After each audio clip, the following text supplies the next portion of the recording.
Betul ke tarikh 12 Disember 2025 adalah tarikh yang bakal kami dengarkan berita baik kepada mereka yang mungkin akan menjaga hati Era Fazira?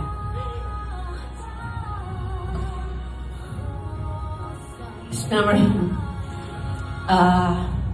InsyaAllah saya rasa ini berkat doa semua. Terima kasih. Dengan izin Allah, sekiranya tiada arah melintang,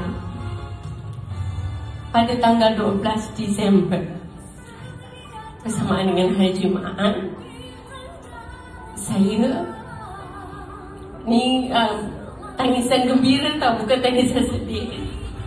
Saya menjemput rakan media dan semua. Saya pada datang mendoakan agar majlis pernikahan saya berlangsung dengan baik dan penuh keberkatan. Jadi ya, tanggal keramat saya ialah 12 Disember 2025, InsyaAllah.